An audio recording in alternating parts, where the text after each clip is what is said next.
Once you stop defending yourself against life, life actually becomes this dance, and you begin to move with life, and removing that rigidity and just flowing with life. It hurts sometimes, but you don't have to stay there. Again, back to the death and the rebirth. It's like, ooh, that hurts a little bit, but I don't have to dwell in that place. I'm continuing to move with life. Everything's constantly moving. Everything is constantly in flow. And so it has allowed me to just get into the rhythm, get into the dance, and just move with the ebbs and the flows. Hey, beautiful souls. Welcome back to another episode of Wholistic Conversations. I'm your host, Brittany. And I'm your host, Akila. And on Wholistic Conversations, we are inspiring lives one conversation at a time. Hey. Yes. Today, y'all, I am so excited for our next guest. So how you feeling? I feel amazing. Yeah. I feel great. I feel like God has always been on my side. Yes. How you feeling? I feel amazing. I feel grateful, and I just feel aligned for sure. Ooh, I'm excited because we about to introduce our new guest, and we go see how she feeling, Yeah. So got to give her proper introductions. Yes. Ebonee Davis has graced the covers of magazines, walked the runways of fashion weeks, and y'all can see her. Look at her. She's beat today. Stays beat. She's given a TED Talk that has cracked open the conversation about representation in media. Beyond the glamour, she has walked through the shadows, the kind that shapes you, that humbles you, and if you're brave enough, turns you into something unbreakable. She's faced heartbreak of losing her brother, and she's poured that love into a children's book to help young hearts understand grief through the wisdom of nature and spirit. She's walked the path of sobriety, reclaiming her clarity and her voice, and she's redefined sisterhood for herself in an industry that has often made women feel like they are rivals instead of reflections. Today we go beyond the headlines and the highlight reels. We step into this space in between the moments that shape the soul with our dear sis, Ebonee Davis. I did all of that. Yes, you did. Thank you for that beautiful introduction. I don't know if it's because it's the first day of my cycle or what, but I'm like on the verge of tears. I'm like trying to hold it back because that was just a beautiful, beautiful way to open this up. I'm honored to be here with you two today. Thank you so much for having me. And like you said, I'm excited to go beyond the highlight reels and really share the journey that has shaped me behind the scenes that not everybody has gotten the opportunity to see. So thank you for having me. Yes. I'm excited to dive in. I have to say, before I start, when I was doing my research on you, I was like, wow, Ebonee. She called me too. I'm like, okay, I didn't know you had all of that going on. I knew you when the first time I seen you was at Dharma Glow, and you were performing. I'm like, okay, who is that? I love her outfit, her style, beautiful. Like, you had everything together. And then doing the research, I'm like, model. Wow, okay, Calvin Klein. Boom. Okay, TED Talk. I'm like, wow, she's a... literally watching the interviews, hearing your story and your journey. So I'm super excited for you all to dive into this conversation with us. Yes. Me too. So we were to start anywhere. I would love to know about your childhood. We're going to dabble into that real quick. And I want to know, what was your best memory in childhood and your worst memory in childhood? Oof. Starting off strong, heavy. I'm originally from Seattle, Washington. I was born there. I was raised between Seattle and Portland. When I was born, my parents were both addicted to drugs. My dad went to rehab, and he relocated to Portland, and he took custody of me at 4 years old, and I went to go live with him. And he raised me until the time I was 13. And he was facing some financial issues at that time, and had relapsed as well. And so after that, I went to go live with a teacher of mine for a year and went to go live with my mom for high school. So childhood definitely had a lot of ups and downs. I say probably the worst thing is just growing up without my mom around. I think there's no singular defining moment. I do remember the day that my dad told me I was going to go live with him, and I remember like going off into a corner and just like crying to myself at 4 years old, still holding that memory because I didn't want to like hurt his feelings. I knew how excited he was and I knew how much it meant to him. So I was like, I'm going to just go sneak off in the corner and cry, not because I don't love my father, but because that's my mom. Like, growing up without a mom, growing up without that nurturing is tough. And so I think in my healing journey and my inner child healing journey specifically, that's been a big thing that I've had to place a lot of focus on, is just like giving myself that nurturing that maybe I didn't get, as a young woman. And I say the best memory from childhood, there's so many, even amidst like the ups and downs.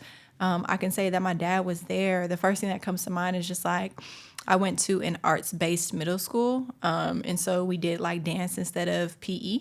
It's called Da Vinci. It was in Portland. And just like my dad coming to my dance recitals and seeing me like do my thing. And even now as an adult, I'm like, I need to take some dance classes because I just know how much that meant to me as a child. And I found so much healing in revisiting those childhood things. So, yeah.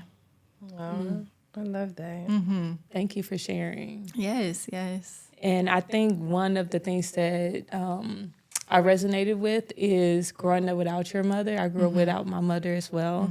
So I can understand how sometimes you don't think you're equipped with the capabilities to nurture because you don't have the presence of a mother. Yes. And to go in the world and try to find it and build it yourself, it's a whole nother journey. Yeah. Yeah. I've had to learn not only how to nurture myself, but how to nurture those around me, like being in romantic relationships and actually learning in real time how to like care for a person and recognizing that care extends beyond basic needs being met, which is just like the programming that comes as a result of not always having excess, maybe dealing with parents who struggled or just like were working multiple jobs and kind of barely had enough to get by, which was the situation that my dad found himself in. And so for me, care always came in the form of just like, you got clothes on your back, you got food on the table, like you're good. You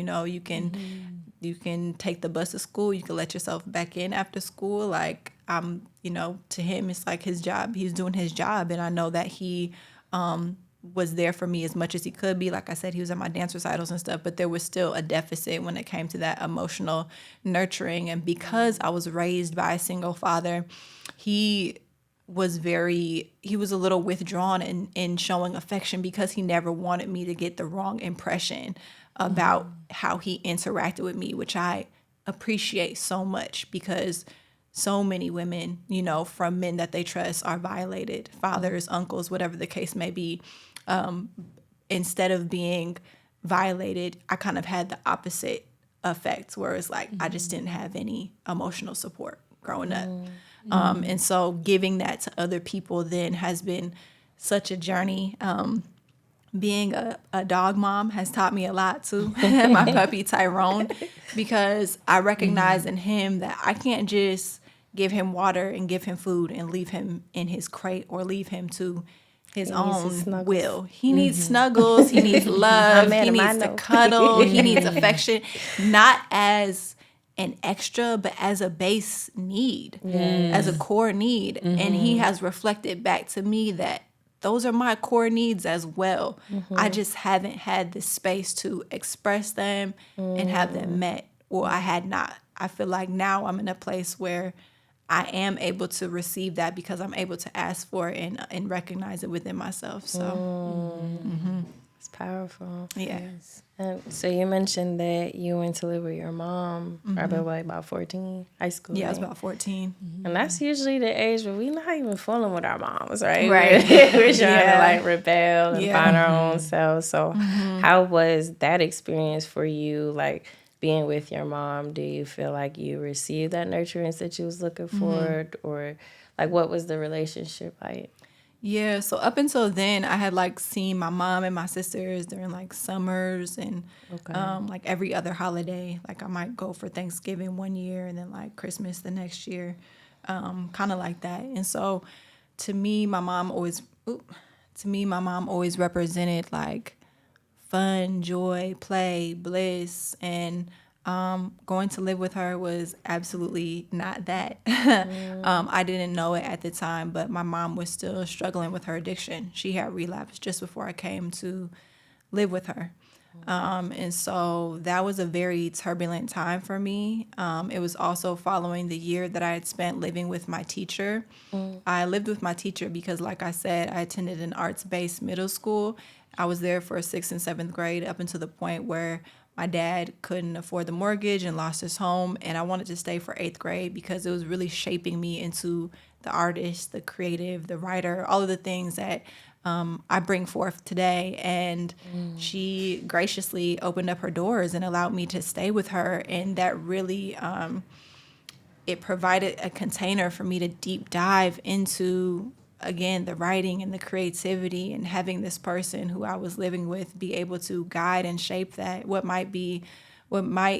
Some may look at as a traumatic experience was actually like one of the best things that could have happened to me, because it was really a gift from God, like you are going to have this year to really tap into your gifts. And then following that expansion of that year, living with the teacher, coming out of living with my dad, with whom I had a lot of responsibility. I was raising my brothers because, again, he was a single parent. There was no woman in the household. And so I took on a lot of those responsibilities at a very young age. And then I had this year of expansion living with my teacher. And then I was like, I don't want to be small again. I don't want to shrink myself back to go live with my dad. I would like to live with my mom. I also started my menstrual cycle the year that I was living with that teacher. And I was just like, this is an experience that I want to have while I live with my mom. I'm becoming a woman. I just didn't know that my mom had recently relapsed before making the decision to go live with her. And when I told my dad that I wanted to go live with her, he completely disowned me. He was just like, I'm not your dad anymore. Don't call me. Don't text me. Don't talk to me. All my stuff was put into boxes, and he just dropped me off on the curb in front of my grandmother's house, my mom's mom. If I can pause right there. As children, as teenagers, we all go through different shifts. We all have a purpose, we all have a journey, and we all have something that we're meant to go through no matter what. Absolutely. If you was to go back to that girl where her dad is telling her these things, what would you say to her? Yeah, I mean, I feel like it was a necessary part of the journey. It was definitely very painful for me, but I think it allowed me to carve my own path, because my mom was doing her thing. I wasn't in contact with my dad, and I believe that it was during that time that I started to trust myself, trust my own intuition, trust spirit, even though maybe I wasn't consciously aware of that. That's what was happening, that I was being prompted and guided and moved. And there was a level of freedom that I had in that, because I didn't have these strong parental forces guiding my journey. I got to make decisions for myself that ultimately led me to where I am, without the possible fear or backlash or even care that can come from a parent that might redirect what it is that you feel like you're supposed to do. So in that moment, when your dad was telling you that, did you feel any hurt, any discomfort, any feelings? When I think back to that time, I think I just numbed myself to it. I remember that day. I remember him saying it to me, and I just remember not really feeling anything. And I think it's only in retrospect that I've been able to unpack that and recognize that, like, just because you're not giving yourself permission to feel something in real time doesn't mean it's not there, and that doesn't need to be processed. And that's just work that I've had to do in my adult years. Yeah. Yeah, That's deep. it is. Especially with just seeing where your journey has taken you. You know, you essentially made something great of yourself without certain foundational principles being present.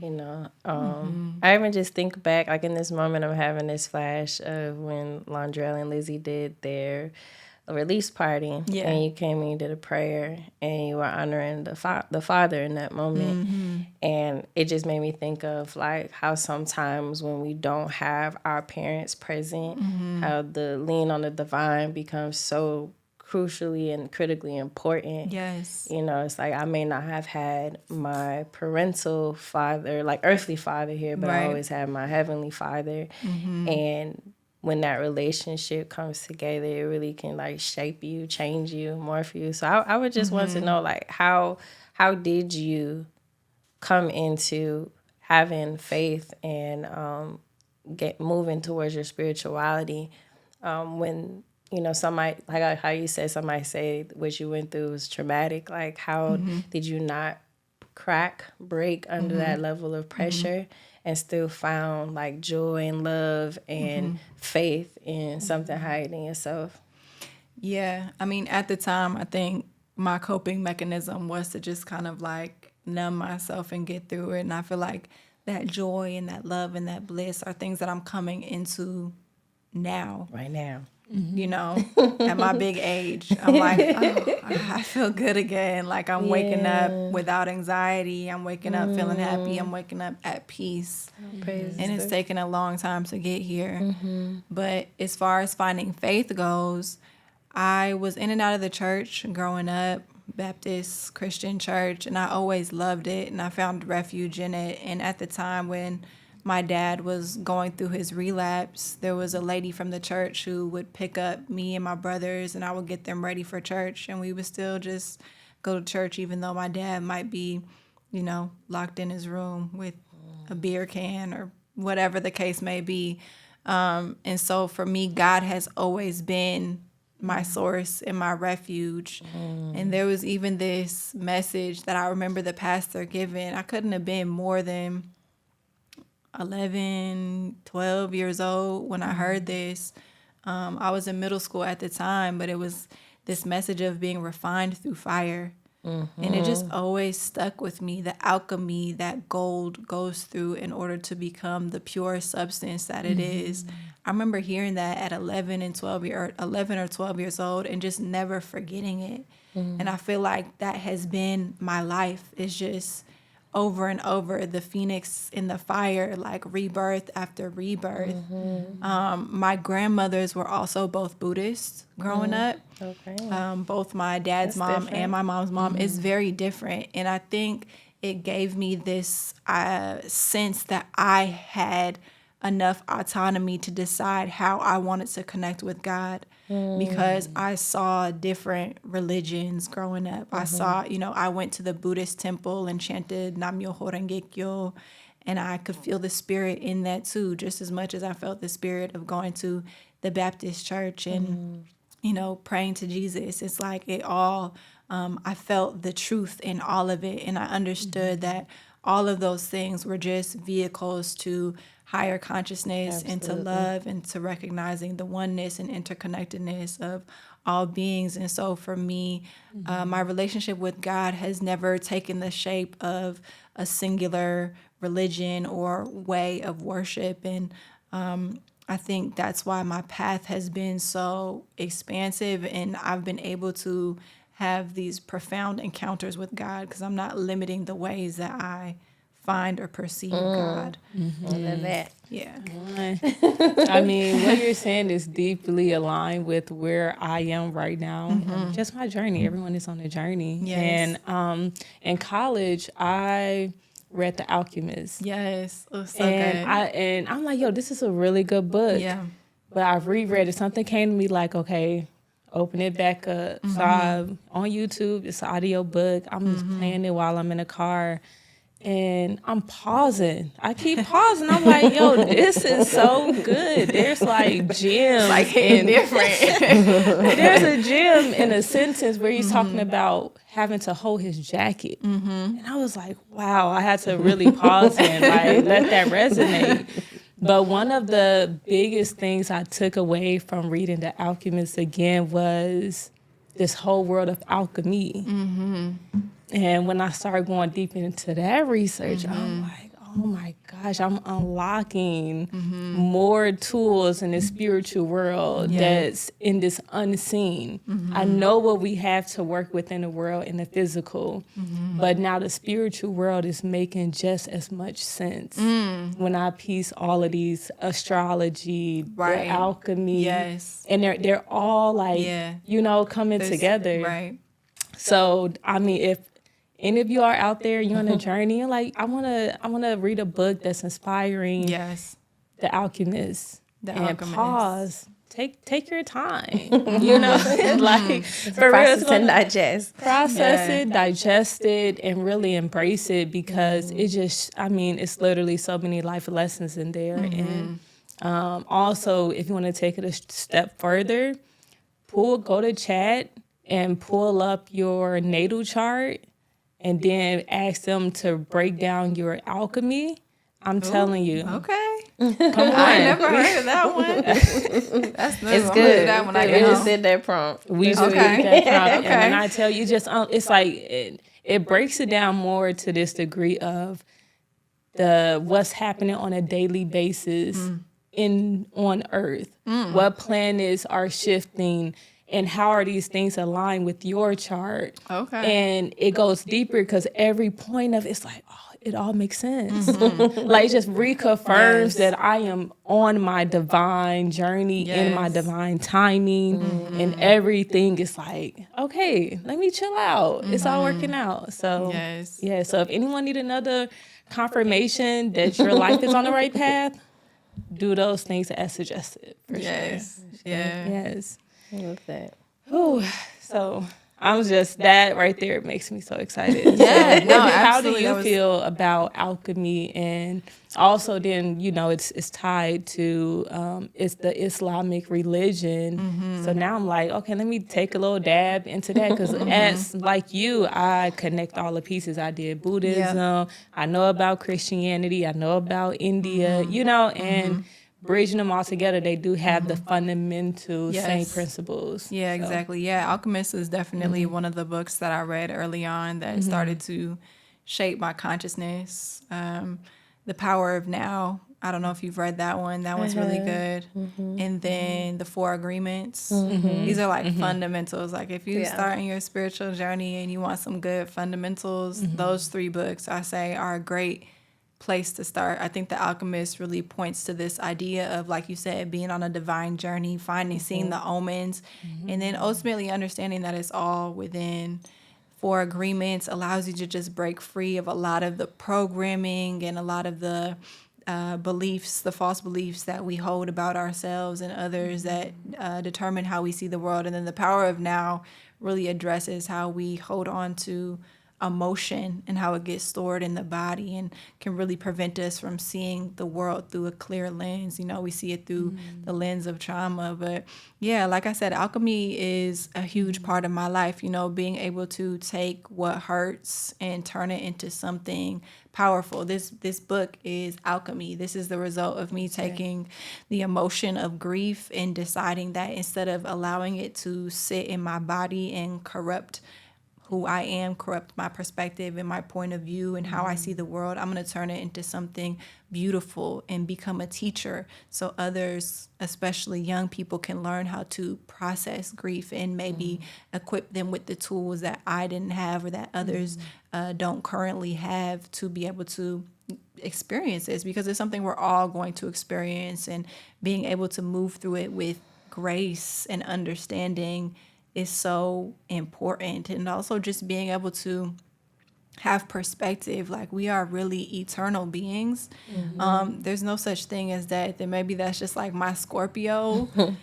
You know, Scorpio sun is like, I'm really comfortable with this idea of death and rebirth, even though grief is still a tough thing to work through. I'm like, I understand that this is all part of a bigger cycle. And I feel like I've faced death so much that it doesn't scare me. If anything, there's this excitement, almost not to die, but just this excitement around change and transformation. Like, I know that I'm going to constantly keep going from caterpillar to butterfly over and over and over again throughout my life.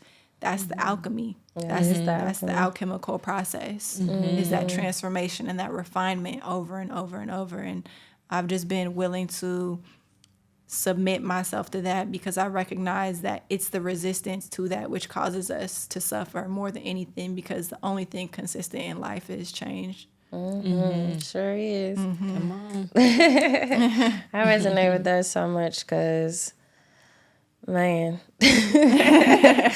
I'm like, my whole perspective on everything has changed about death and rebirth, you know. And just this idea of like, oh, you're gonna only die once. It's like, no, it's gonna be multiple times. So many times in life. Yeah. And it could be a little bit jarring and unsettling, especially when you've gotten so used to certain things being a certain way. But I feel like you hit on it perfectly. It's like bringing any level of resistance to it only persists how painful it's going to be. Exactly. But getting into this space of surrender and yielding and understanding that something more is underway. Yes. You know, it's like once the caterpillars came out of the cocoon and they realized, dang, I'm about to be a butterfly. Got wings. It's like, okay, I'm going to have some different wings. I'm going to be flying over some, you know, horizons I ain't seen before. And that is what I look forward to. Yes. You know, I've been really getting into astrology a lot lately. When I first learned about astrology, I was like 18, and I learned I was a Pisces, and I was like, oh, that's cool. And then, but I kind of got more into numerology because I felt like astrology was trying to tell people who they were, you know? So I was like, I don't want to learn anything about astrology. So, so I was just more so like, I want to be in my journey, you know? And so as the last like maybe year, 2 years, I've been learning more about astrology, and I'm like, wow, Key, like your whole blueprint, like your whole thing. I mean, you're a Pisces through and through. And through. And one of the things that I've learned was that I have a lot of eighth house placements, a stellium, and 8th house is where Scorpio is, and we deal with a lot of death and rebirth. And I remember when my son passed, there was August in general is like the month of transition in my life, because my aunt committed suicide in this month. My son passed. My grandmother also passed this month. Wow. And Sage's birthday is this month. So it's just like, it makes me think a lot about transition. Yeah.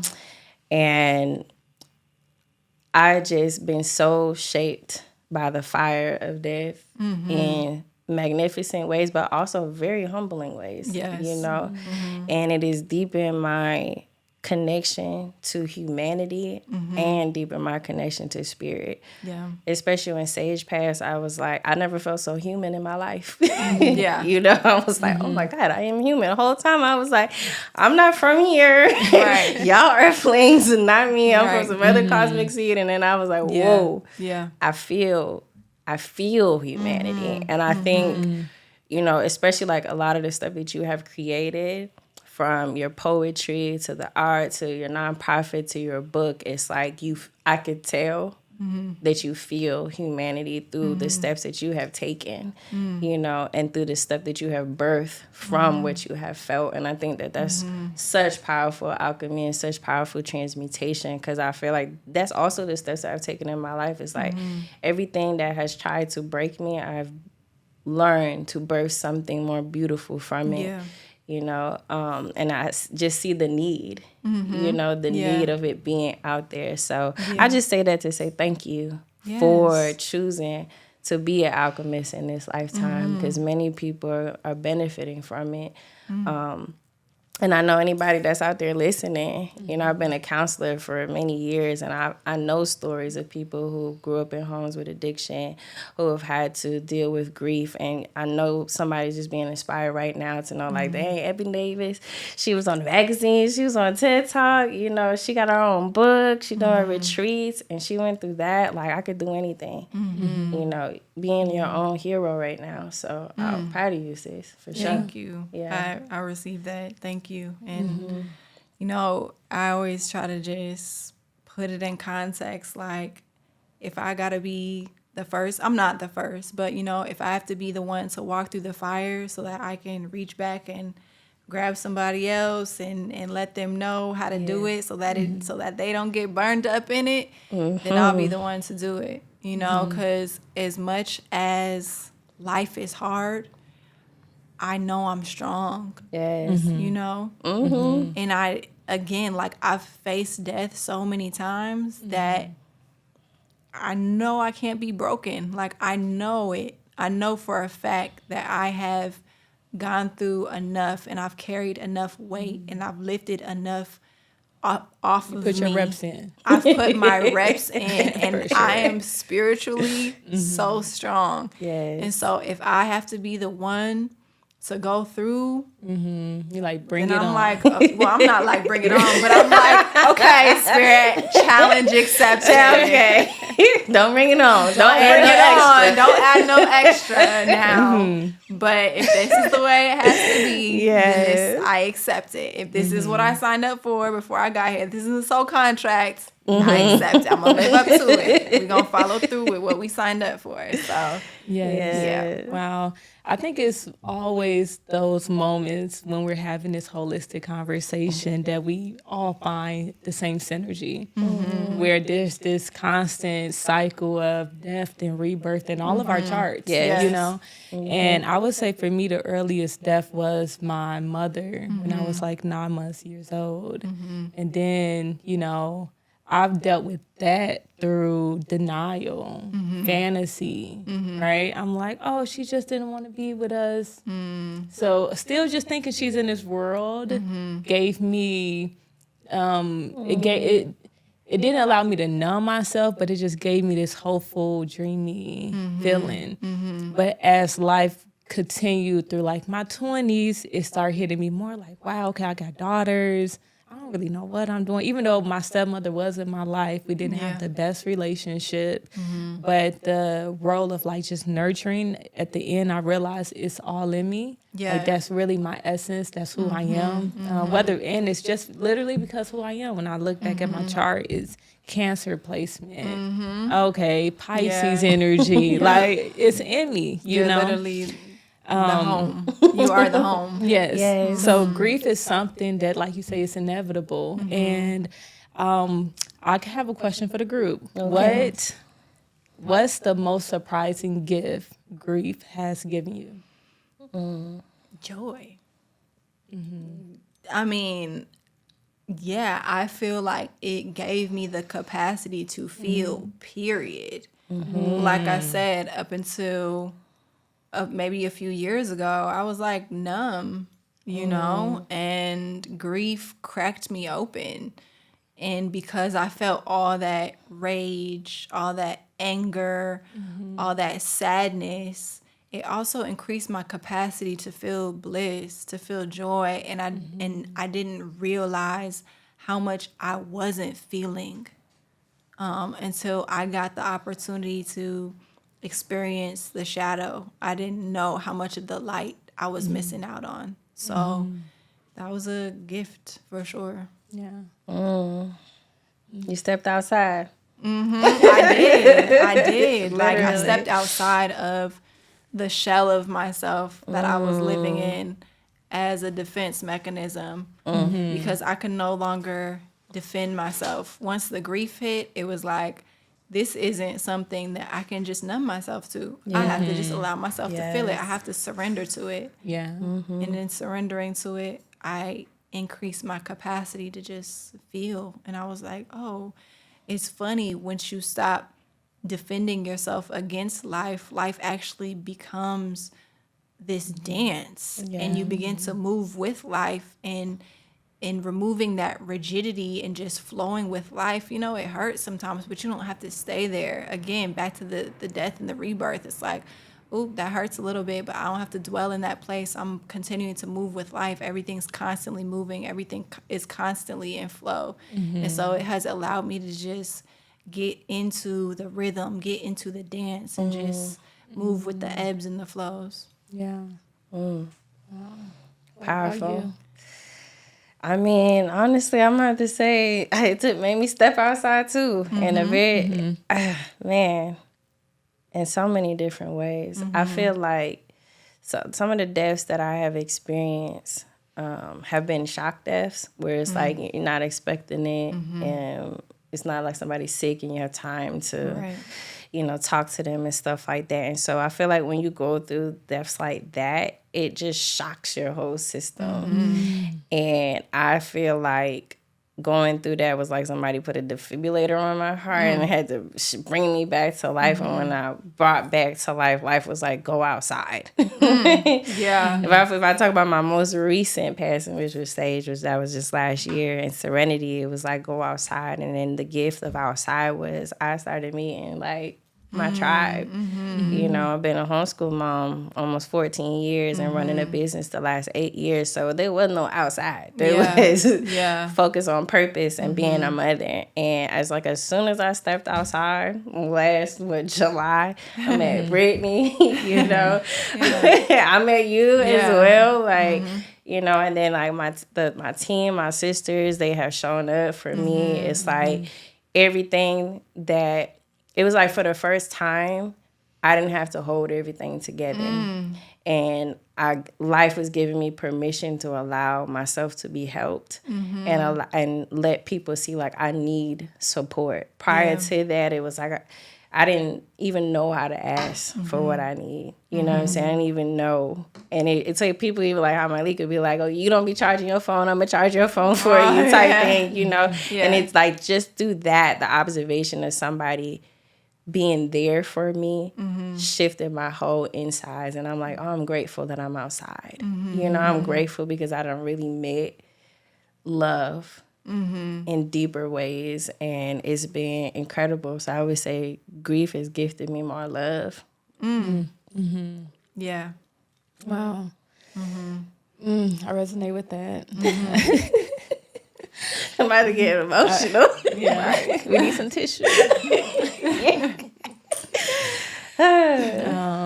I would say grief. The surprising gift grief has given me is the ability to feel.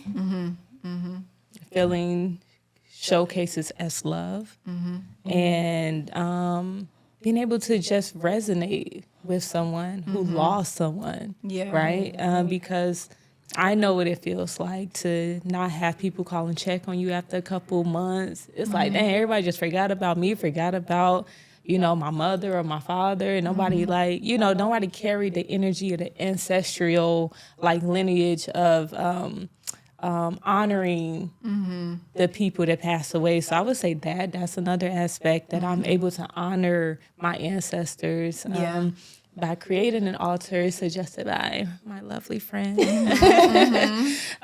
know, posting their pictures, talking to them more in the spirit realm, and just making time to just honor and sit with them. So that, because I'm like, whoa, I got a powerhouse behind me in this world that can make things happen for me. So I'm like, okay, let me tap into that, because that's one of the most powerful ways to really stay connected, grounded, and free, I would say. Because you know that although they're not here in this world, that you still have the support in the unseen. So, and another example would be like, if I understand Key lost her best friend, or another friend lost their grandmother, or someone else lost their dad, I can call, hey, how you doing? I'm just calling to check in on you. Right. How you doing? That empathy. Because I know just a random day, grief is random. You don't know when it's coming. A certain sin. I was in the car shop, and just being in the car shop, I was like, dang, dang, it made me sad. And I'm like, why am I feeling sad? And it's like, oh, this reminds me of my dad. The car. I can't call him for advice and be like, what should I do? You know, so if anyone is out there that don't know what to do when your loved one or your friend or family member has lost someone or is dealing with the grief, just call and check. Say, hey, I'm just checking on you. How are you feeling today? Has any, have you had any moments of feeling sad about, you know, just checking in. And trust me, that's the greatest gift you can give. World of difference. Yes. You do that with me. I appreciate you. Yes. When my son passed, a couple of people, they text me every day, and that meant the world to me. They didn't have to do anything but like, hey, just think about you. You okay? You know, and that's why, you know, tell us some more about your book. Because, I mean, literally you did that. Yes, thank you. So, yeah, this is A Step Outside. And again, I wrote it for young people to be able to understand how to process grief, recognizing that our loved ones never truly die. We're never without them. And I love what you said, like, I feel as though my relationship with my ancestors got realer after my brother passed away, because I was like, there's no way he's just gone. I remember being at the funeral and there was an open casket at the beginning, and I remember walking up and seeing his body, and I was like, it's not even my brother. He was never this body. He was never this flesh. That was just what was carrying him through life. So what is he? Where is he? And that's really what inspired it, was just this idea of like, his essence is actually never going to vanish.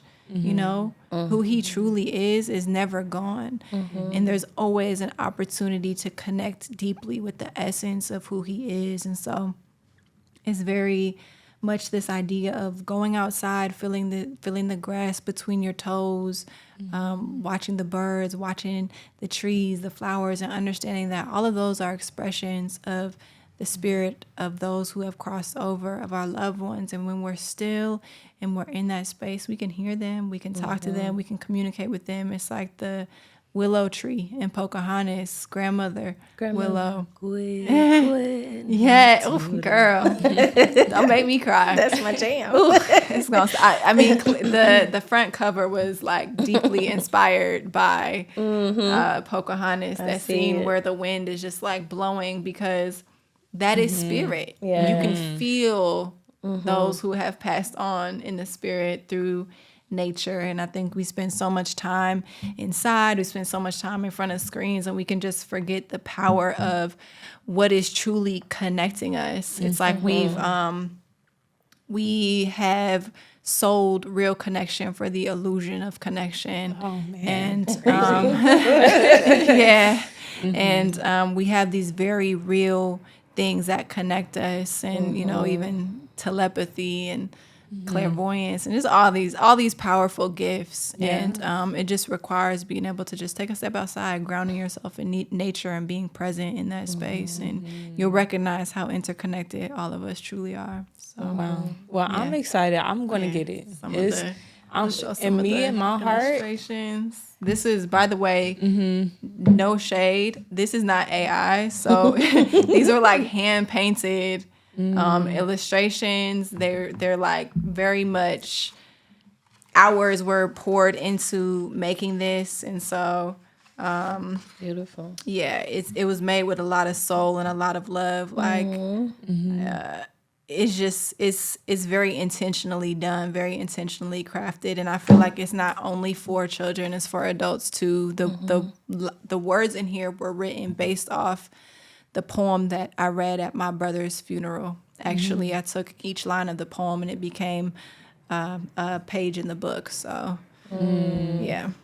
Yeah. I feel like this deeply resonated with me because I wish I had a book like this as a child. So I'm definitely going to get this for my children. Yeah. And I encourage any one of you out there. It's literally on Amazon. You can pull it up. You can purchase it $18.99 on Amazon. Hardcover. So that's also an amazing thing because quality matters. So yeah, but you should purchase it from my website. Just boom. divinerthings.com. You know, Yes. Amazon want to take. It don't even matter. It don't even matter. For sure. Divinerthings.com. Period. Clock it. Clock it. I love that. I love that. You know, when you were talking about spirit being all around and you could feel their essence, and we're thinking about Pocahontas in the moment where she's just feeling. I also just see that as like our own higher self. Yeah. You know, speaking through us and helping us be reminded and guided towards our true path. So what has that been like for you? How, in the face of a lot of different things you had to experience growing up, even having to get sober yourself, what moments do you remember where you was feeling your own leaves brush past you and reminding you of your true essence? Like, what of those moments kept you connected to the truest aspect of Ebonee, where she didn't let go forever, you know? Yeah. I think there's been many moments along the journey. I'd say probably the first one that stands out to me the most is when I made the decision to wear my hair natural. So after living with my mom for high school, I went on America's Next Top Model. And after going on America's Next Top Model, I went to the University of Washington for 2 quarters. I got accepted there, and it was kind of more of the traditional path, and I loved it. I loved school. I loved the classes that I was taking, but I was like, I want to move to New York to pursue modeling. I had actually started, though, modeling a bit when I was living in Seattle in high school, my senior year, and I was working for Amazon. I was shooting waist downs for Amazon. So basically that means that they just take pictures of you in like skirts, pants, leggings from the waist down. And that was like my first modeling job, not even using my face, which is crazy considering all that I've done afterward. But, you know, that's come with its own level of having to just unpack and find worthiness and reclaim my self-esteem, because I'm like, they only want my legs, you know, my face isn't good enough, or, you know, I'm not enough in my whole being, which kind of so much goes back to slavery. I don't even want to drag us there, but so much of it goes there, because it's just like, you know, since the time we were brought to this country, our bodies have been the thing that we have been told hold the most value. And so that is constantly reinforced through the way that we're treated, the way that we grow up, like our belief systems, all of those subconscious things continue to play out. And so this was just kind of like another one of those things that compounded on top of like centuries of oppression and being minimized to the body. Anyway, I moved to New York in 2012, and I was modeling, and it was difficult to get signed when I first moved there. I went to like 20 different agencies. So many of them told me no. Out of like 21 opened their door to me and was like, we'll push for you when one of our other Black girls isn't available, because we already have a Black girl who like looks like you and she's like working. So when one of her clients wants to book her but she's not available, then we'll like send you. And I was like, you know what? I have $700 and I'm sleeping on the floor. So let me just get my foot in the door and say yes. And so again, just compounding on that self-esteem thing and in that sense of worthiness. But I started working, and this was also at the time when Instagram started emerging. It was like kind of the inception, and I really used it to my benefit. I used it as a tool to just continue to like share myself and to build connections and reach out to photographers and build my portfolio and all that stuff. And then around 2015 on Instagram, I started to see this natural hair community emerge.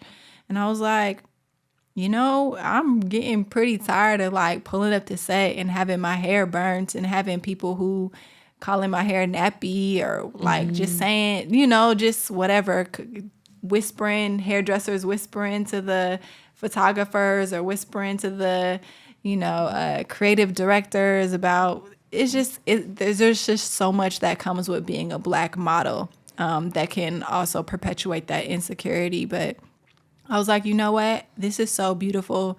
I feel inclined to be a part of this. And I think that was probably one of the first times that I can consciously remember that higher self, like tapping me on the shoulder, like, do it. And I was like, okay. Heard you. Yeah. And so I did it. And I remember walking into my agency and they were like, your rolled out of bed hair isn't going to work. They were like, you're going to lose the clients you have. You're not going to get any more clients. 3 weeks after that, I booked the biggest campaign of my career up until that point, which was the Calvin Klein campaign that ended up on a billboard in Soho. Nice. And that was like confirmation. Mm-hmm. That was like, okay, there's something bigger than me that's guiding me. And when I listen to this thing that is shifting me into the direction of greater alignment with my truth, there are things waiting for me on the other side of that. Let me keep tapping into whatever that is. Yes. And so, yeah, I mean, the journey, that was just the beginning. I mean, that wasn't the beginning. There was a lot before that, but that was a major catalyst into self-discovery and self-exploration, because I was like, if I have believed up until this point that I'm not good enough with my natural hair, and then I was proven otherwise, then what other beliefs are preventing me from aligning to what it is that Spirit has for me? Yes. I have to start unpacking this. That's when it started getting into like the trauma and the family and the lineage and all this other stuff, because it goes beyond just the beliefs around beauty. This goes into beliefs around, do you think you're allowed to have money? Do you think you're allowed to have love? Do you think you're allowed to have care? Do you think you're allowed to live well? Do you think you're allowed to rest? And those are the things that we as Black women especially, those are the questions that we have to begin to sit with, because if we take it back to slavery again, the answer to those questions are no. But in our present day, we're still carrying that subconsciously while striving for those things. At the same time, not realizing that we don't necessarily have to strive for them as hard if we aligned our minds to the frequency, to the vibration, understanding that we are inherently worthy and that those things are just an extension of our own energy. Absolutely. Wow. I mean, you're dropping them. You're dropping the gems. And I just really hope that you all that are watching are catching them. You know, she dropping them. Can you get it? Picking them up. Right. I hope you're picking up what she's putting down. Yes. Mm-hmm. And so after you did your Calvin Klein, is that followed your TED Talk as well? Yeah, my TED Talk was shortly after that, a couple months after. And I heard that, and I was like, I mean, I'm just always so amazed, and I love when someone can express themselves so authentically. Thank you. And listening to that, I heard your power. I heard your demand. So it's not like I'm just trying to tell y'all. No, I'm demanding y'all to listen. Period. And you're going to hear what I have to say. And I want to read some of the comments that other people have taken away from watching your TED Talk. Okay. Yeah. So I wish all young Black women could hear this. Wow, I am speechless. Ebonee is so beautiful and so intelligent. She said it better than anyone could. I have hope because of her. You go, baby. I'm so proud of you. Stay strong. Okay, auntie. I could still feel the pain in her voice. She is absolutely beautiful. I am touched, moved, and inspired. Ebonee brings to the forefront of my heart and soul empathy of all oppressed. I know the oppressed come in all colors, shapes, and sizes, but in America, we have allowed, yes, even promoted a special torment for Blacks. So that just goes to show how you embodied your ancestral power. Yes. You know, I watching that's like, wow, they spoke through her.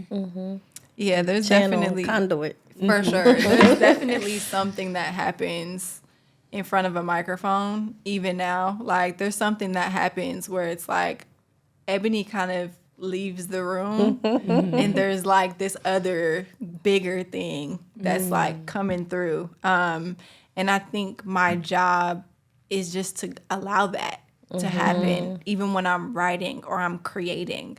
I can't take credit always. Like my book Daughter, I'll sit and I'll write and I'll be like, I don't really know what I just said, because my job in that moment is just to allow the energy, the information, the downloads to flow through. Yes. But those are some beautiful comments, and it's crazy because, you know, I still have days where I'm like, am I doing enough? Am I doing anything? Have I, you know, and maybe I just need to go read those comments sometimes, because it's just, wow, thank you for sharing that, because that was beautiful. And if anybody wants to watch it, it's Black Girl Magic in the Fashion Industry is the name of the TED Talk. So yeah.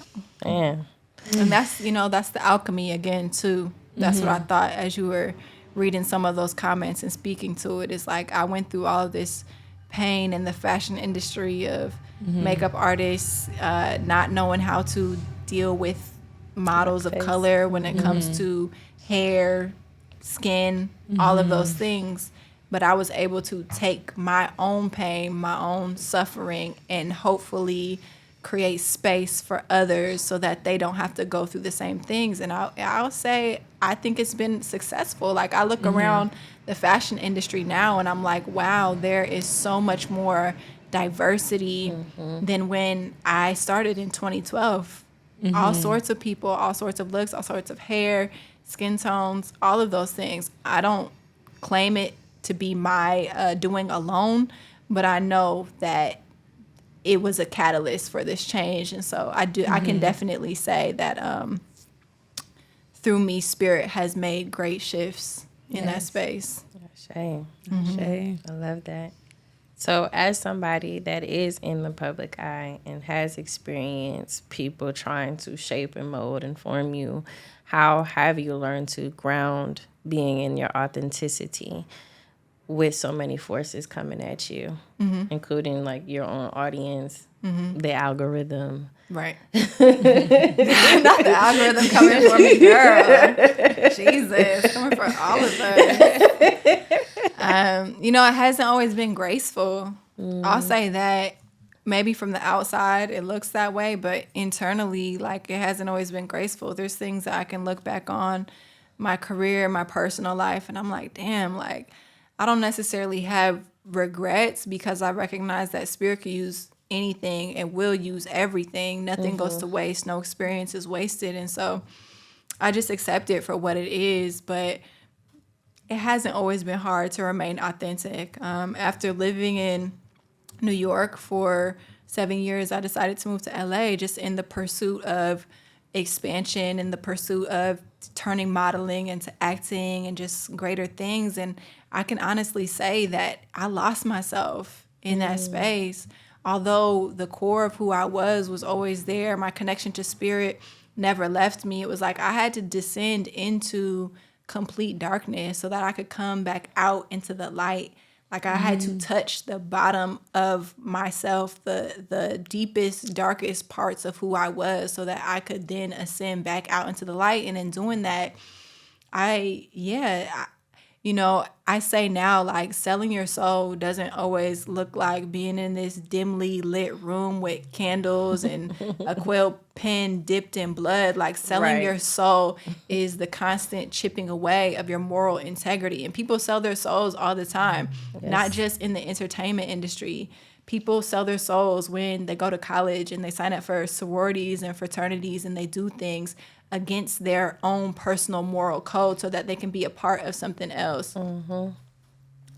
People sell their souls when, they take jobs that don't align with who they are because it's offering a lot of money. People sell their souls all the time. And so for me, it was like selling my soul looked like the slow just chipping away, saying yes to things that didn't necessarily align with who I am, because I didn't have the clearest sense at that time of what it was that I stand for, you know. And now, because I've gone through that experience, I know what it feels like to be in alignment with myself and with spirit. And so I know what I can say yes to and where I draw the line. And so again, no experience is wasted, but I did have to deviate from the path so that I could get back on it. But it has truly allowed me to have a miraculous comeback.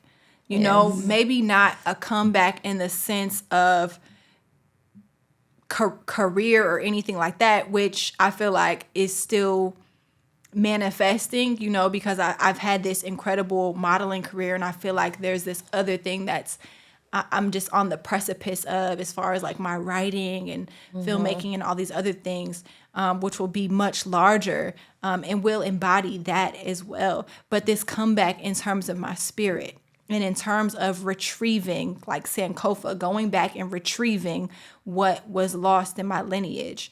It was during the time when I left LA that I got sober.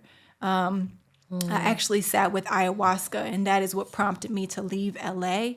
And in that ceremony, I saw that the work that I was doing as a model was an extension of the exploitation that my mom passed down to me because she used her body to garner resources. My grandmother used her body to garner resources, which I was not aware of at the time. And so this was a pattern in my lineage that came down to me. And although modeling is something that in our society is associated with glamour, it still operates under the energy of exploitation. And so I had to reclaim my autonomy. And in doing so, I was actually able to heal my feminine lineage from that pattern of exploitation, which, take it back to slavery, reducing ourselves to the body. Right. And so this is hundreds of years of work that culminated into this moment of me sitting with this medicine and being like, oh, I've been perpetuating this cycle, and I'm being tricked into believing that it's okay because I'm a model. It's glamorous. It's fun. It's cool. It's the thing that everybody wants to do. Everybody wants to be, is to, you know, strive to be seen and all this other stuff. And it's like, okay, well, if I'm going to do this, let me do this with awareness, integrity, and consciousness instead of doing it unconsciously and allowing my energy to continue being extracted. So again, I deviated off the path, but the path brought me back in such a miraculous way. So I won't even say that I deviated. Maybe I wasn't completely aligned with who I was authentically, but that misalignment with who I was allowed me to align even more deeply with who I am. Come on. Yeah. Come on. Ooh. We gonna have to take a break. We gotta take a break on this right here, Cause man, come on, you got to start channeling. Hold on, hold on. You funny girl. So this is the perfect time for our holistic break, our health break. Okay. I want to gift you something. It's the soursop bitter. Ooh. I have a company called Herb and Flow where I manufacture health food products. So we carry sea moss gels, soursop bitter, sea moss tonics, beverages, capsules. And the best thing about our business model is we are probably in a store near you. So check us out. And we are online. So I would love if everyone could take a shot and just kind of feel. Holistic shot. See, I'm sober, but these is my type of shot. Okay. Turn up. It's my turn up. You can take a shot. Thank you. You're welcome. Uh-oh. Okay. Yes, and I created this formula. Pretty much everything that I do is rooted from me. I mean, ginger, turmeric, soursop, neem, ashwagandha, sarsaparilla, burdock root, dandelion root is all in this concoction, which is it's going to help you with inflammation, joint pain, cleansing the blood, and I'm honoring myself more with being an alchemist in tonic and bitter creation. Yes. And I was reading the Alchemist, and it was like the elixir of life. Yes. I'm like, okay, I'm wanting something. Medicine woman. Absolutely. So we're going to give it a little shake. The thing I will say, it does have a little spice in there because there's cayenne, there's ginger, and there's black pepper. Okay. We love a little spice. A little spice, help with our circulation. Yeah. Uh-oh. That's okay. Get a little mess going.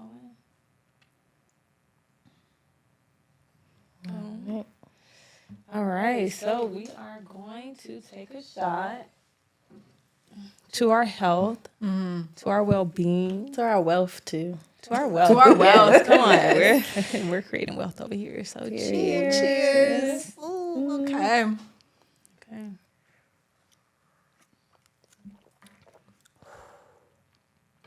I like it. Went down smooth. It does have a little spice. A little kick. It's a little bitter. I like it. Yes, thank down you. good. Thank you. Thank you.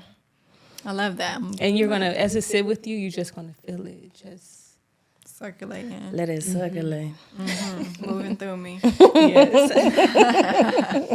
And I always love to talk about Akila and all of the wonderful things she has going on as well. So Yes. Guys know I'm owner of Supreme Essence. We are a holistic institute where we are covering multi-dimensional areas of the self, working on the mind, body, heart, and spirit, helping you to get connected to your purpose, your path, and helping you to dissolve any type of trauma, stress, crisis, any type of obstruction and psychic debris inside of your being so that you can get clearer and more closer to who you're supposed to be in this lifetime. We need you to show up in all of you.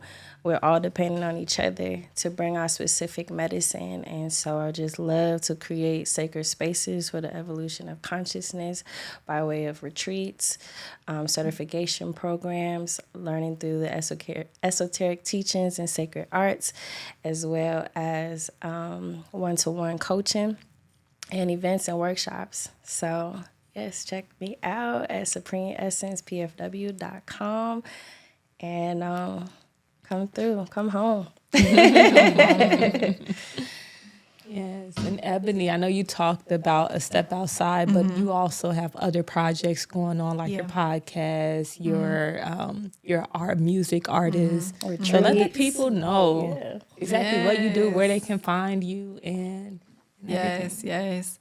I'm Ebonee Davis on all social platforms at EBONEE Davis. My parents got a little spicy with that one.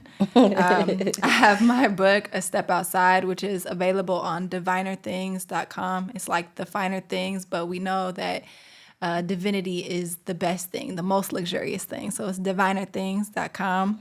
That brings me to my poetry because I was a little, play on words. My EP, Sovereign, is available on all streaming platforms along with a few other singles. Ebonee Davis on there. I'd love for you to tap in with the poetry. It's truly an expression of just my heart. And again, there's something that happens when the mic is in front of me and you're just going to hear some ancestral downloads and some big codes coming through that hopefully awaken you on a DNA cellular level to start to align to your highest being and your highest timeline. I also have another book called Daughter, which I wrote as a blueprint for the healing of Black women. Although I think every single person in this world, I know every single person in this world could benefit from that book. I specifically wrote it from my perspective so that people like me who might have similar experiences, because I think we realized even just from sharing today that we all have so much in common. And so you can begin to contextualize your own life and your own experiences and find healing in your journey based on what I've shared in that book. I also have upcoming retreats. I have a Bali 2026 retreat, which I'm super excited about. And you can find the links to all of these things in my bio on Instagram. Again, that's at EBONEE Davis, Davis. All of those things and beyond are in that link. So definitely tap in, follow, and check your girl out. Period. And now it's time to get into my favorite parts of Holistic Conversations. It's time to get spicy like that tonic. Y'all feel it? Yes, I do. Spice. My chest. Moving down. Yeah, for sure. It's opening you up. Okay. Yeah, Making its presence pronounced. For sure. Okay, Ebonee. So this is a time where we just ask spicy, intriguing, exciting, and entertaining questions to get to know you more. Okay, cool. Okay, so are you down? Yeah, absolutely. All right, let's do it. I was like, where do we want to go? Okay. What is a petty revenge you admit to on the mic? A petty revenge You'll admit to on the I'll mic. admit to. Petty revenge. I don't. You're not revengeful? I'm not. Okay. Petty? You a little petty? I'm really not. Like, I mean, maybe in my mind sometimes, but like as far as taking action, no, I don't think I've ever sought revenge. I kind of just, ancestors. Call up my team, let her handle it. You feel me? Yeah. Okay. What's one word people use to describe you that you secretly don't agree with? That I don't agree with? Ooh. I don't know. I feel like people use pretty accurate descriptions of me. Okay. Yeah, I don't know. I don't know about that one either. Okay. Your biggest he fumbled moment a man has had with you? He fumbled. I don't believe in being fumbled. That's the thing. Like, you allowed me to move on to something greater.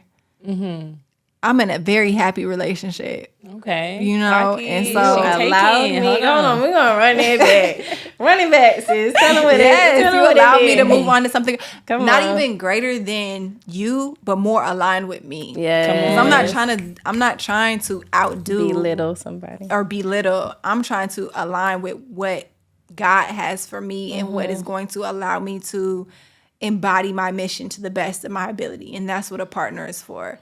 So, yeah, I mean, I've been in situations where I was like, okay, this is not healthy, like whatever, I'm being treated poorly, like whatever. But fumbled is just like you showed me how to love myself more deeply and how to have boundaries and how to raise my standards so that I could be in alignment with somebody who respects me and loves me because I love myself.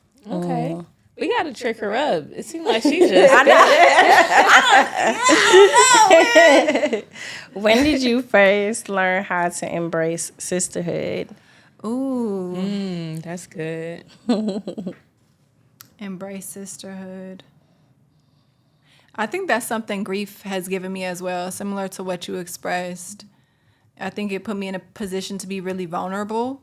And I think moving to Atlanta after leaving LA made me realize that I needed to build my friendships on something deeper than superficial aspirations. Because I remember recently going back to LA, maybe like a year ago actually at this point, and I was like, who can I call for like a place to stay? I'm out here for like 2 days. Who can I call for a place to stay, And I was like, nobody. There's literally nobody I can call on. And after I like left the relationship that I was in when I was living in LA, I look back and I'm just like, none of those people are in my life anymore. And it's crazy because to me, that's an indicator of the level and the depth where I was meeting people and where they were meeting me. And after I left that situation, I was like, there has to be something deeper available to me. Like, I can't just continue to build on top of no foundation, And so I'd say probably in the last 2-3 years since I've lived in Atlanta, I've like really discovered what sisterhood means and how to be in sisterhood. And again, like, it's something I'm still working toward because not to make excuses, but like that nurturing thing is hard. Like it's something I'm actively working on, like how to show up, how to care, because it's not something that was demonstrated to me you know, through my childhood and young adulthood. It's like something I'm in my big age trying to figure out. So, yeah. Okay, I have one. So you're in a relationship. Yes. Okay, Nice. so for the women that want to be in a relationship, it's like, what's your secret sauce? What you doing? My secret sauce. Okay, so I'll talk about how I got into this relationship because I feel like that's important. And it also goes back to breaking some of those patterns. Okay. Because I recognized that there was also this pattern of if I like somebody, if I want to be with somebody, I have to give my body to them. And I recognized that I was foregoing the building of a foundation before that was happening because I thought that that's what was expected from me in order for somebody to be interested.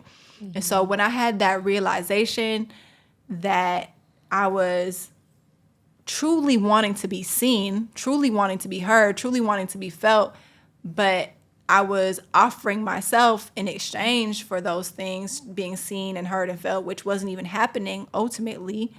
I was like, okay, well, I'm done with that. I just want to be friends, you know? And so I met my current partner and I was just like completely platonic. There was no part of me that was interested in taking it to any type of next level. And I didn't even feel like God was making that a possibility. I have a very active imagination. I'm like a manifester. I see something and I'm able to like just hone in on it. I couldn't even see me being with that person. I couldn't see anything intimate. I couldn't see anything romantic. It was like completely blocked. The timeline was completely shut off from my mind. I could only focus on just like being friends with that person. But in being friends with that person, we were going to church, we were meditating, we were praying, we were hanging out. And I got to know him on like a foundational level. We became friends. And that's what I realized I was missing. And that's what my inner child needed, was a friend. And like, you know, the intimacy and all that stuff comes as a result, like an after effect. It like shouldn't be like a bonus, but it can't be the foundation upon which a sustainable relationship is built. You know, that friendship and that partnership and God, first and foremost, have to be the things upon which all those extras are added. And so my advice is just like genuinely be friends, and not with any motives outside of that, not with the expectation that, okay, I'm gonna be friends for 6 months or, you know, 3 months, 6 months, a year. And then it's gonna like, no, just genuinely learn how to be a friend, how to receive that love and that care that comes from friendship. And you'll also find that you're fulfilled in a way where you don't feel so inclined to jump into a relationship, because I think a lot of women do just want to be seen. A lot of women do just want to have fun. A lot of women want to be just nurtured. And it's like we have been trained and programmed to believe that that just comes from romance. And we can find it in sisterhood. We can find it with our friends. We can find it in friendship. And so it kind of alleviates a lot of that loneliness and a lot of that like desperation that we just have to find someone to fill that void. Wow. That was good. That's Yeah. And another one. Oh, man. What is a truth that you're living right now that you must, like it's a law for you? Allah, meditating, meditation, because I know who I was before I meditated and I know who I am now, and it's two different people. And my partner is actually the one who really introduced me to meditating in a formal way. I'm actually going to my first Vipassana course next month, and so I'll be 10 days of silent meditation. No writing, no talking, no reading, nothing, just silence and meditation. Excited to see who I am on the other side of that. Yeah. But I recognize that there's just so much chatter that happens in our minds. Yes. And getting to the core of that, being able to regulate and get to the core of that has freed me, and it's brought me to the present. Because the chatter is based on past experiences. It's based on trauma. It's based on ways that we've engaged with others previously that's now informing the way that we engage today. Even like my relationship with my dad, meditation is really what is healing that. I'm seeing myself be able to show up in neutrality in real time and just be present in real time versus, 32 years of past experiences and trauma that I'm showing up with. Mm-hmm. I can quiet the chatter of the past and just be with who I am and who he is today and recognize that we've both changed. Mm-hmm. And every time I see you, every time I text you, every time I talk to you on the phone, you're going to be a different person. Because I'm changing every single day. Mm. And so just being able to meet the present moment with presence is what meditation has offered me. Yes. Mm-hmm. Wow. Do you desire marriage? Do you desire children, family? I do. I absolutely do. I was just talking about this the other day with my partner. And even though I've never lived life according to the constructs of society. Mm-hmm. Clearly, I'm medicine woman, ayahuasca, all these, finding value in all these different religions. There's no singular construct that I'm abiding by. I'm, creating my reality with spirit according to my own truth. Mm-hmm. But I still believe in marriage not as a social construct, but as a union before God, as a coming together, as a formal coming together before God and declaring your partnership. And I see that for myself. I see me and my partner, maybe fasting and going into the woods, or fasting and being in a secluded area and just committing ourselves to each other before God. And to me, that's marriage. And maybe there's a ceremony that comes after that. But I definitely believe in that. And I definitely want kids. I definitely want a family. And I just want to create something that is foundationally strong more than anything. Mm-hmm. What gets put on top of that foundation is not up to me, but I know that I'm going to keep laying bricks each day so that whatever is placed there won't fall. Shame. Yes. And I hear you saying partner, and I know we live in a day and age where before you get in a relationship with someone, there needs to be an asking. Is that still relevant? Do you think so? You have to ask me to be your girlfriend, or how do you feel about that? Yeah, I think my partner is very formal in the sense that he was like, I need the blessing not just from you, but from your father and your ancestors, and this has to come from something bigger than us because we're merging bloodlines. And I was like, oh, this nigga different. I was like, okay, I feel that. I feel that because it's so important. It's so important, especially if you plan to procreate with that person. You are truly merging bloodlines.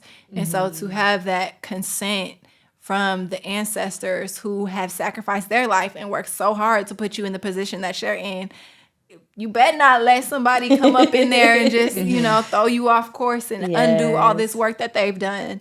Yes. And so for him, the formal asking, but also the extended ask of my parents and grandparents and ancestors. I love that. I love that so much. And I think the sanctity of marriage is still very relevant and important. I agree. And beautiful. Mm-hmm. I'm we make sacred contracts to so many things every single day. So many You're making things. A contract to Instagram right now. Right. Yeah. But it's people don't want to do it within a union. And it's getting diluted and not seen as much as importance. Not everybody has their choice on what they decide to do. But I think it's necessary to respect and honor those who do choose to get into unions and honoring the contract between we're sharing our lives together. We're devoting and committing to our evolution together. I think that's very, very important. Because not only are you bridging your bloodlines from the past, but your consciousness in the future as well. Yes. Everything that you're building your life towards in the future, all the visions you receive from spirit of who you came to become,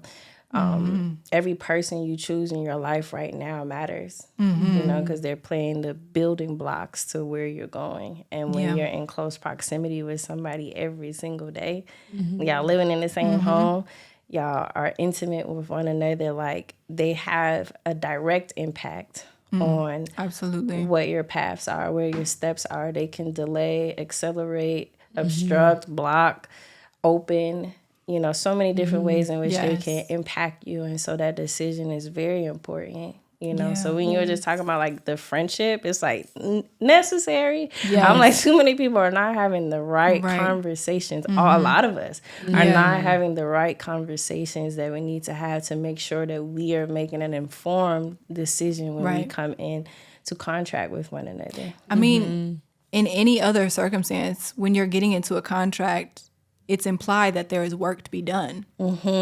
You know, you hire a contractor, it's implied that there's work to be done. A lot of people are getting in relationships to have fun, you know, to not be lonely, to avoid whatever shadow work that they need to do. And I just recognize in this relationship, I'm showing up to do work. I am helping to walk my partner home. I am helping them to reach the highest expression of themselves and vice versa. Why else be in partnership? Why else be tied to somebody? You know, I don't think people recognize the seriousness and the gravity of being in a relationship. A lot of people are getting in relationship asking themselves, what can I get from this person? Can I get temporary relief from my loneliness? Can I get sex when I want it? Can I get status? Can I get influence? Is it a good look? You know, can I get the ring and the house and the baby? Because that would check all of the things off of my list. A lot of people are getting relationships asking what they can get, but they're not asking, how can I show up and help to walk this person home? What gifts can I use to be a catalyst for change in this person's life so that they can complete their mission here on earth? Because I'm not in this relationship to serve myself. I'm in this relationship to serve God. Yes. Ashe. Come on. You better tell it. It's like poetry. Right. Gotta snap the fingers. All right. I got another question before we start wrapping up. And I know we talk a lot about, you know, we're coming together, partnerships, sharing things, bloodlines. But what about finances? That's a very important topic. So. Yes, it is. So how do we feel about that, ladies? Do we feel like there's not a certain amount of money, but for me, I believe there's a certain amount, you have to be able to take care of yourself, is what I feel. For me to even consider you as a potential partner. Or, you know, what are your thoughts or beliefs around that aspect? Because that is important in marriages and partnership is finances, you know? Yeah, I mean, I agree. I've been in situations where I've been like the primary person who's paying for things. And I think, again, that comes from the patterning of seeing my mom be the breadwinner, using her body to garner resources and then, you know, bringing that home. And she was the one who took care of everything. So for me, that dynamic never felt unnatural. But as I've evolved, I just recognized that it wasn't always coming from a benevolent place. It was coming from, you know, her being exploited. And I was like, oh, well, is this coming from a truthful place for me, or is this coming from a place of just that pattern of exploitation being passed down? And so I think in this relationship, what really makes me trust my partner is that he has really guided me on how to move my money and how to like bring me out of a scarcity mentality. He has taught me about like investing and Roth IRAs, and like he has made a financial plan. And I think for me, more than just like coming into the relationship with a lot of money, it's like, how does this person move with their money, and do they know how to invest it and spend it, and also inform me on how to invest and spend so that we are accumulating wealth together, because that makes me feel safe. You know, a lot of men want a woman to submit, but it's like, how are you creating structures of safety that not allow me to submit in the sense of I'm bowing down at your feet, but it's like, okay, I can get behind this program because I see the clear vision that you have, and I feel confident in that. And so Yeah, I mean, I think go with whatever financial dynamic works for you, but understand, is this financial dynamic based on scarcity? Is it rooted in exploitation? Is it based on patterns that don't truly align? Address that within yourself first so that you can align with somebody who meets you in an authentic space. And then I think from there, it's a matter of like, how can we be strategic together so that we can continue to build wealth? And it's, for me, the mindset is the biggest indicator, because I've been with people who have had more money, but I didn't necessarily see the structures, you know, in place that made me feel safe and confident. Because I've been in a position where I've had more money than I have now. When I was living in LA, I was making more money than I have now. I don't have any of that money. You know, it's gone because I wasn't wise with it. I didn't have the awareness. I didn't have the knowledge to be able to invest or to put it in safe containers for it to multiply, you know? And so just, I think, especially in like the conscious community, you know, people who might be tuned into this, it's like, as women, it's like, oh, we're abundant, we can flow, like money comes to me. But it's like, yo, get serious. No, for real. Like, I don't want to be in the 3D, like, you know, all the money is just the 3D. Like, I've been there, but like, sister, quit playing, like, get Stop serious. Like, get, that is the part as a woman where it's like, develop your root chakra, like get knowledgeable about how to invest your money. These systems are not going anywhere. Like figure it out, you know, so that you can, when you're calling in all of this money with your magnetic divine yoni portal magic money energy, so that you know where to put it. Yes. You know? Yes. That's very powerful. And I definitely agree with everything you said. I believe too, stable people are a good place to start. You know, you kind of want to start kind of, you know, on the same grounds. Like, okay, when I stand here, are we like, you know, are we seesawing? But yeah, I agree. Key, do you have any words or any? My perspective, Man, I've had to grow. I have to say too before you go. Okay. What you had to say? That I enjoy your the way you approach relationships and the way you think about them. Gratitude. You know, because oftentimes men are associated with their money, so the only way they feel valuable is through their finances. And the way that I have been able to experience you show up in relationships of all sorts, that the financial part isn't the key. And what I discovered is just like, you go ahead and explain the rest. I appreciate you. I appreciate you. But I was going to say, like, I resonated with Ebonee on just what I was shown, you know, and I grew up in a single mother home. So that is my mindset of who makes the money and who takes care of everything. I didn't meet my dad until I was 32.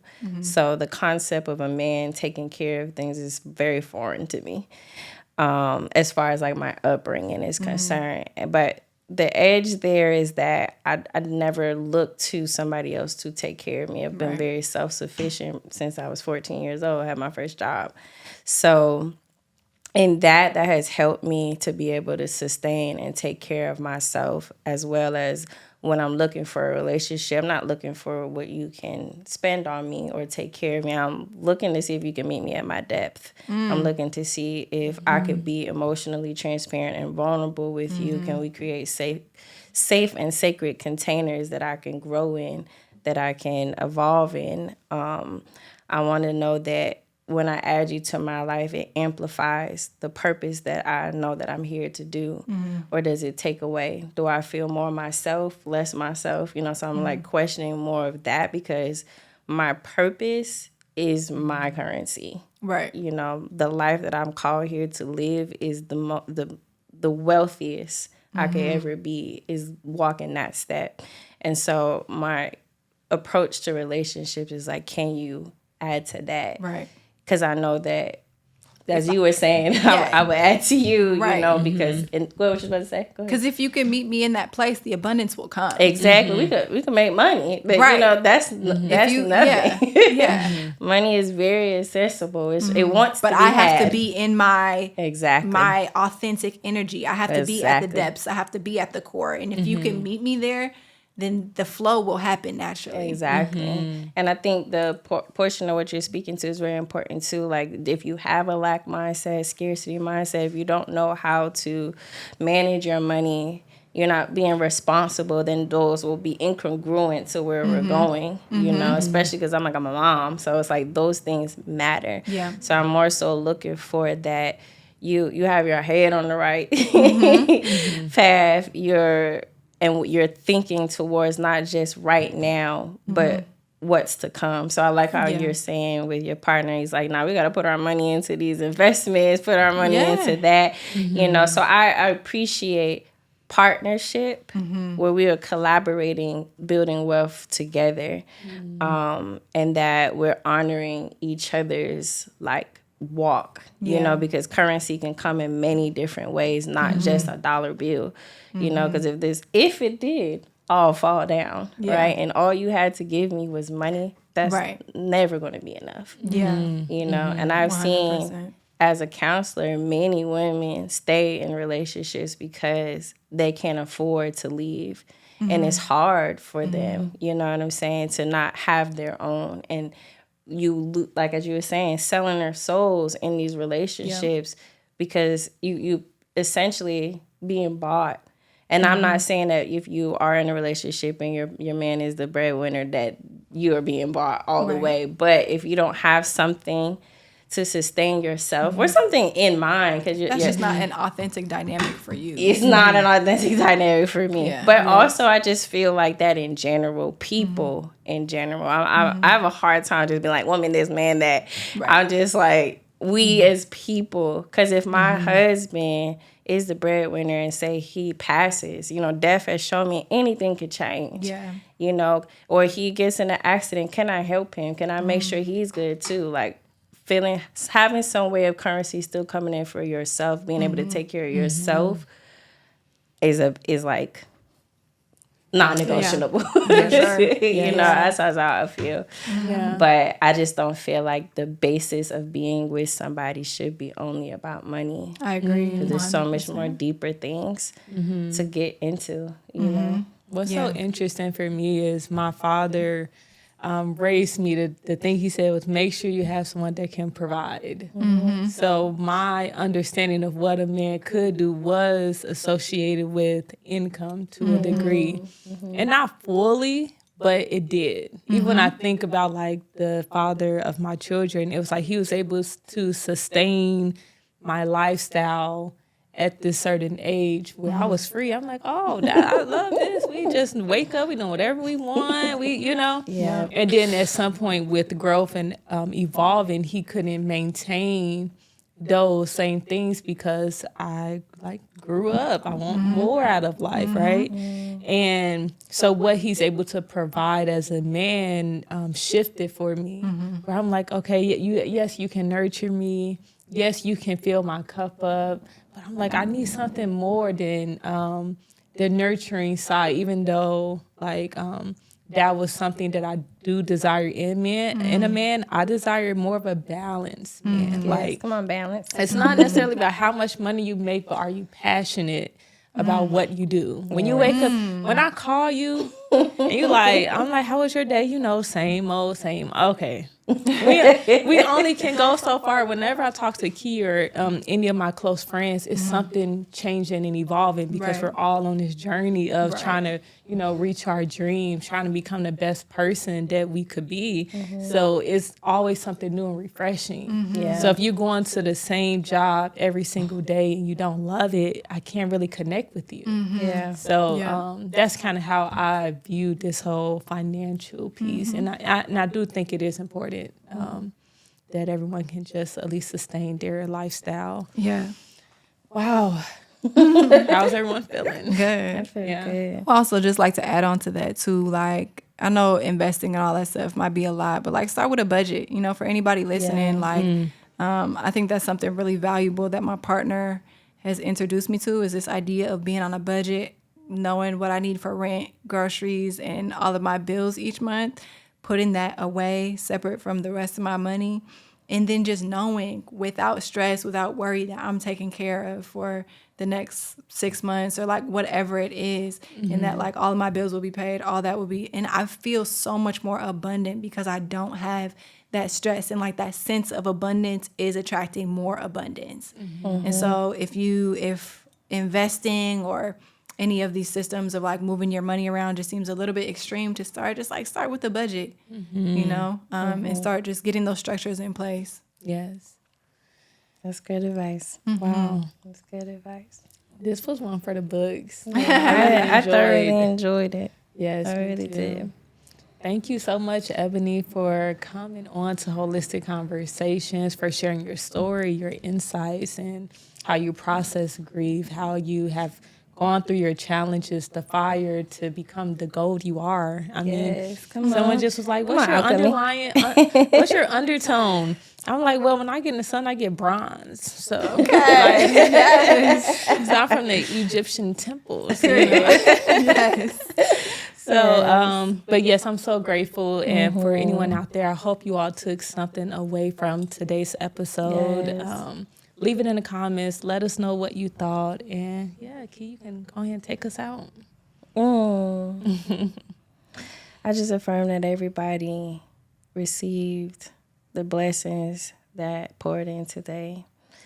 And I just affirm that everybody feels full in themselves, and that you are reaching closer and closer to the direction of what you came here to do, that you feel supported, that you feel loved and embraced in your authenticity. I thank my sister Brittany for her charisma, and I thank my sister Ebonee for her powerful voice today. It's been an honor sharing space with you all. Have an amazing day.